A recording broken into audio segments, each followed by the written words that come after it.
Therefore write, that they may read, of gratitude, and of love and the law.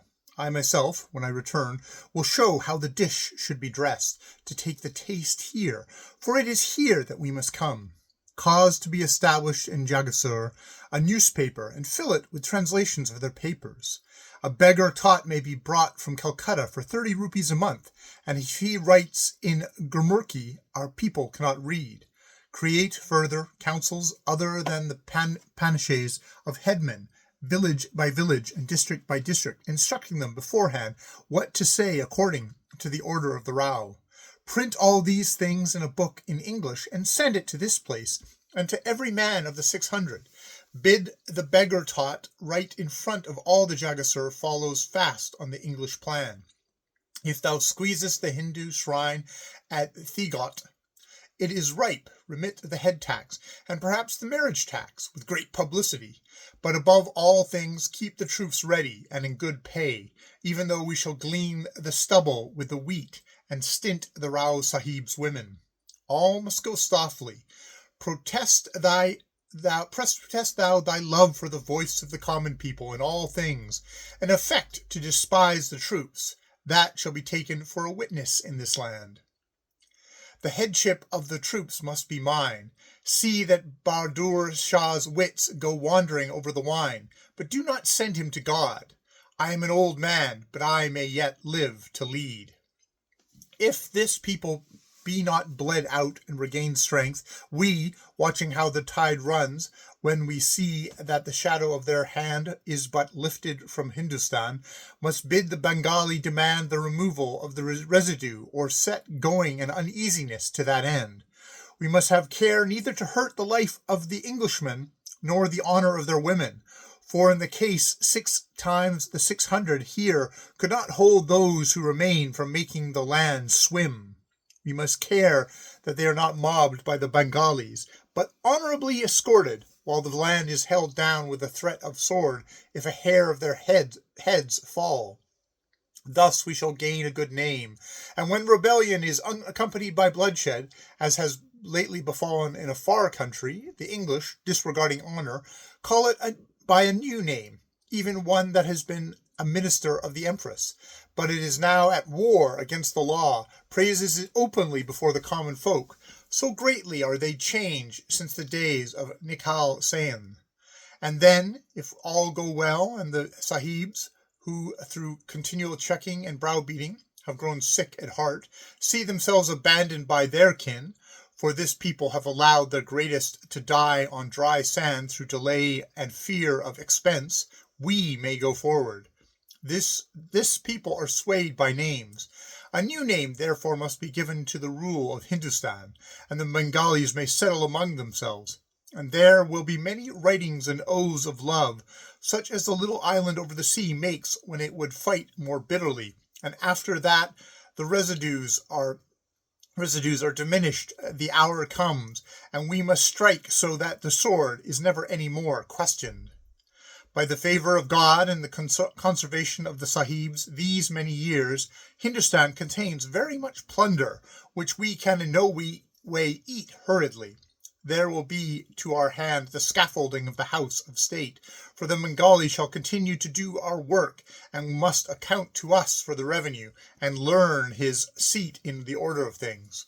Whether the Hindu kings of the West will break in to share that spoil before we have swept it altogether, thou knowest better than I, but be certain that, then, strong hands will seek their own thrones, and it may be that the days of the king of Delhi will return if we only, curbing our desires, pay due obedience to the outward appearances and the names. Thou rememberest the old song. Hadst thou not called it love, I had said it were drawn sword, but since thou hast spoken, I believe, and I die. It is in my heart that there will remain in our land a few sahibs undesirous of returning to England. These we must cherish and protect, that by their skill and cunning we may hold together and preserve unity in time of war. The Hindu kings will never trust a sahib in the core of their councils. I say again that if we of the faith confide in them, we shall trample upon our enemies. Is all this a dream to thee, grey fox of my mother's bearing? I have written of what I have seen and heard, but from the same clay two men will never fashion platters alike, nor from the same facts draw equal conclusions. Once more, there is a green sickness upon all the people of this country. They eat dirt even now to stay their cravings. Honor and stability have departed from their councils, and the knife of dissension has brought down upon their heads the flapping tent flies of confusion. The empress is old. They speak disrespectfully of her and hers in the street. They despise the sword, and believe that the tongue and the pen sway all. The measure of their ignorance and their soft belief is greater than the measure of the wisdom of Solomon, the son of David. All these things I've seen, whom they regard as a wild beast and a spectacle. By God, the enlightener of intelligence, if the sahibs in India could breed sons who lived so that their houses might be established, I would almost fling my sword at the viceroy's feet, saying, "Let us here fight for a kingdom together, thine and mine," disregarding the babble across the water. Write a letter to England, saying that we love them, but would depart from their camps and make all clean under a new crown. But the sahibs die out at the third generation in our land, and it may be that I dream dreams.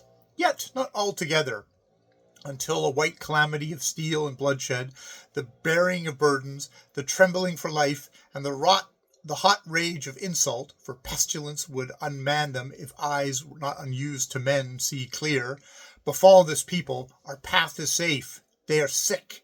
The fountains of power is a gutter at which all may defile, and the voices of the men are overborne by the squealings of mules and the whinnying of barren mares. If through adversity they become wise, then, my brother, strike with and for them, and later, when thou and I are dead, and the disease grows up again, the young men bred in the school of fear and trembling and word confounding have yet to live out their appointed span. Those who have fought on the side of the English may ask and receive what they choose. At present seek quietly to confuse and delay and evade, and make no effect. In this business 80 of the 600 are our true helpers. Now the pen and the ink and the hand weary together, as thy eyes will weary in this reading. Be it known to my house that I return soon, but do not speak of the hour. Letters without name have come to me touching my honor. The honor of my house is thine. If they be, as I believe, the work of a dismissed groom, Futu Lal, that ran at the tail of my wine-colored Katwar stallion, his village is beyond Mangalot. Look to it that his tongue no longer lengthens itself on the names of those who are mine. If it be otherwise, put a guard upon my house till I come, and especially see that no sellers of jewelry, astrologers, or midwives have entrance to the women's rooms. We rise by our slaves, and by our slaves we fall, as it was said. To all who are of my remembrance I bring gifts according to their worth. I have written twice of the gifts that I would cause to be given to Badahur Shah. The blessing of God and his prophet on thee and thine till the end which is appointed. Give me felicity by informing me of the state of thy health.